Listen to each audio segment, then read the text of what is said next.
everybody, my name is Cognon239. Welcome back to another video. I'm here at the Albuquerque Regional, and I am here with Dakota Cottrell.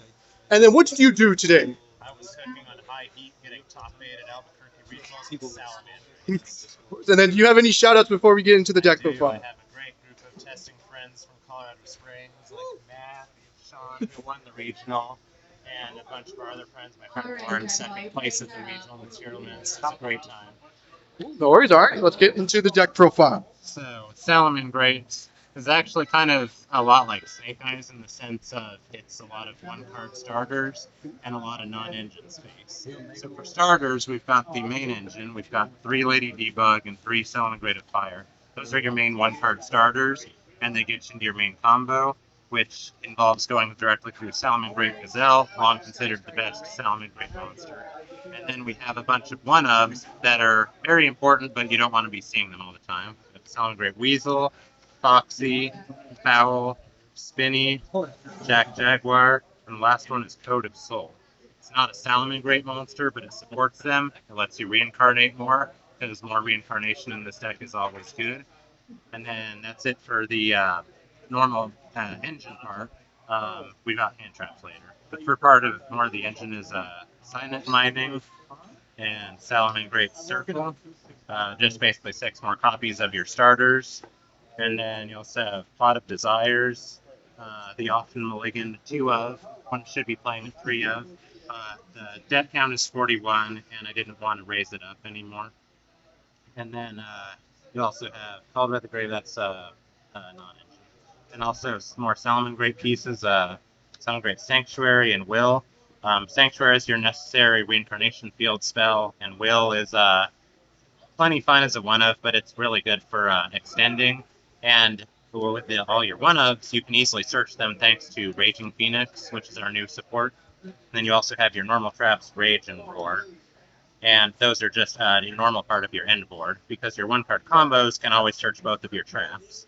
And then let me get all these out of the way, then we'll have hand traps. Because great thing about the deck and how I can compete with Snake Eyes is the fact that the engine is not very large, and I have lots of space for non-engine. And so I've got a space for about 13 hand traps right now. And we were basically going back and forth on the numbers a little bit. We ended up with 1 Ghost Ogre, and then we've got 3 ofs of the rest. We've got 3 Imperm, 3 Veiler, 3 Droll and Lock, and 3 Ash Blossom.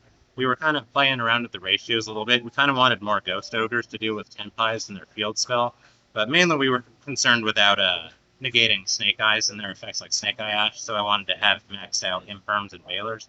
We even thought about using Ghost Mourners too, but ultimately didn't make the cut. And then that's about it for the main deck, 41 cards. And then I'll move to the extra deck here. The extra deck's really tight in this deck since you're doing all the reincarnations and you need 2 to 3 ofs of everything. So first you have Phalanx, the necessary starter, of course, gets you in all your combos in the field spell. You have Sunlight Wolf, which is getting you into getting your Gazelle back and recursion plays. Then Heat Leo, that's one that is probably a little questionable, but it's one that I've liked for a long time for spinning back rows, reincarnate, deal with multiple back rows like in Labyrinth, and the reincarnated effect for changing monsters attack actually comes up a lot for OTKs and closing out games.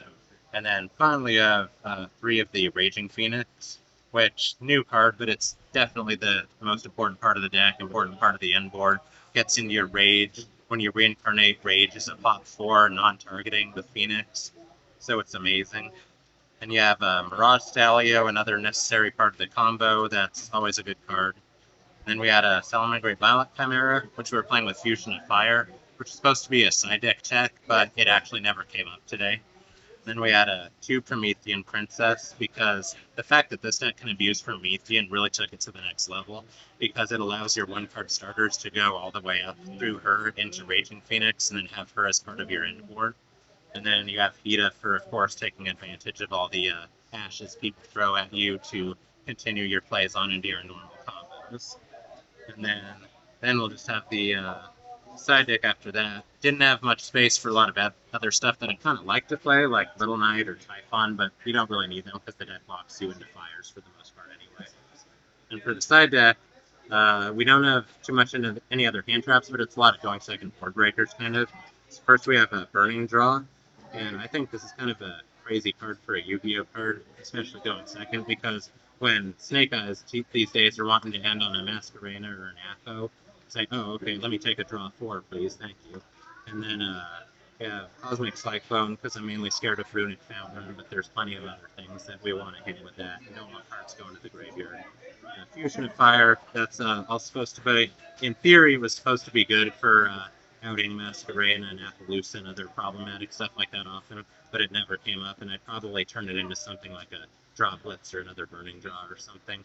We weren't playing any Droplets, and that's something I kind of wished I'd had a few times, especially because the deck's full of recursion and can accommodate the costs no problem.